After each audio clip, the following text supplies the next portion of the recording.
slow speed neighbourhood Linwood. So moved Councillor McClellan, seconded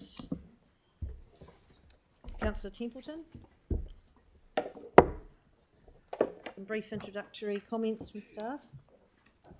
So, yep, just a quick brief introduction. The Slow Speed Neighbourhood Package consisted of the implementation of the Safe Speed Neighbourhood that was approved by Council in July. We just get the additional funding assistance from Waka Kotahi. The Armour Trent intersection, which was a result of a submission to the Community Board.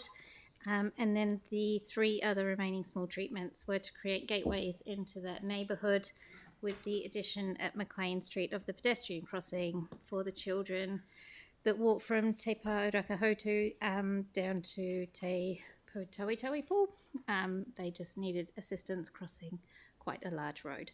So that's mainly the package, and it also includes the funding for the raised safety platform at Aldwyn's Linwood Buckley's. Thank you. Are there any questions? Councillor Johansson? Yeah, just one question. Do we consider doing any other changes to McLean Street, given the school's actually, quite considerably away from Buckley's Road?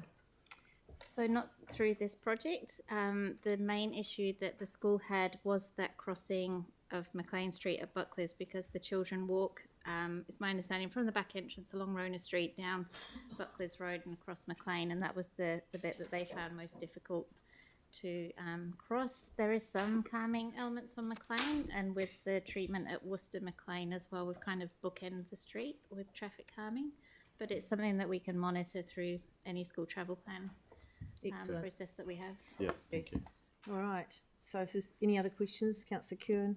Just in the detailed design of some of the crossings, because I know these corners quite well, and there can be bad behaviours.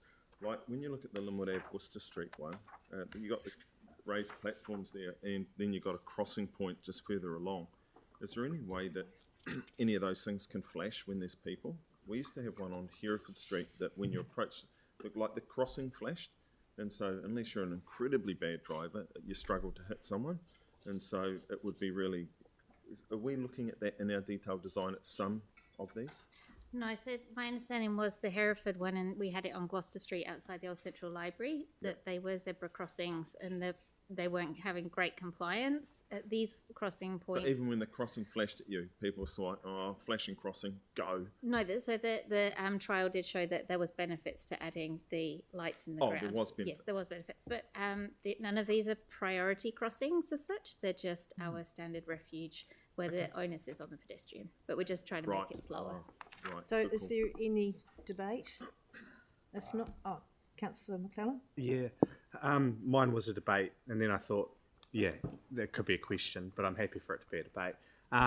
Which is, I'm really pleased to see. I just have to redo the words. I'm really pleased to see the intersection on the corner of Trent and Armour. That was generated off the back of a submission to the LCH Community Board.